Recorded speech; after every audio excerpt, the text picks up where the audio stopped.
दोस्तों, क्या आप भी उन लाखों करोड़ों लोगों की तरह है जो कुछ करना तो चाहते हैं पर किसी रीजन की वजह से नहीं कर पाते। जैसे कि कोई अपना बिजनेस शुरू करना चाहता है पर सही समय का इंतजार कर रहा है।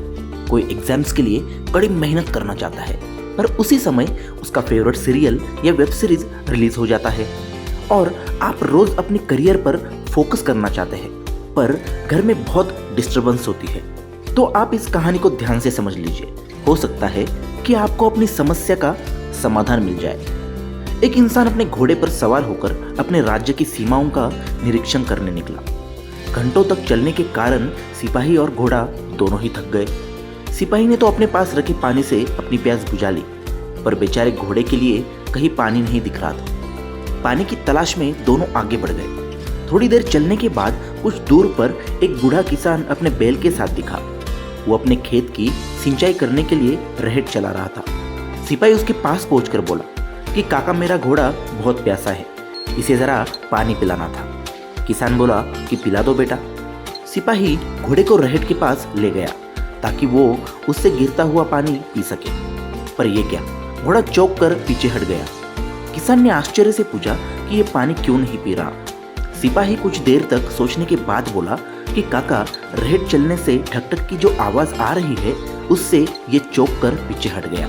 आप थोड़ी देर अपने बैल को रोक देते तो घोड़ा आराम से पानी पी लेता। किसान मुस्कुराया और बोला कि बेटा, ये ठक ठक तो चलती रहेगी। अगर मैंने बैल को रोक दिया तो कुएं से पानी कैसे उठेगा। यदि घोड़े को पानी पीना है तो उसे इस ठक ठक के बीच ही अपनी प्यास बुझानी होगी। सिपाही को बात समझ में आ गई। उसने फिर से घोड़े को पानी पिलाने का प्रयास किया।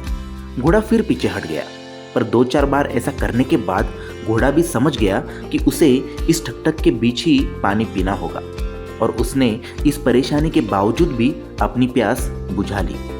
दोस्तों, ये छोटी सी कहानी हमें यही समझाना चाहती है कि इस घोड़े की तरह यदि हमें अपनी इच्छित वस्तु पानी है तो जीवन में चल रही ठक ठक पर से ध्यान हटाना होगा। हमें सही समय के इंतजार में अपने प्लान्स को टालना या पोस्टपोन करना छोड़ना होगा। बहानों के पीछे छुपकर जरूरी काम से मुंह मोड़ना छोड़ना होगा।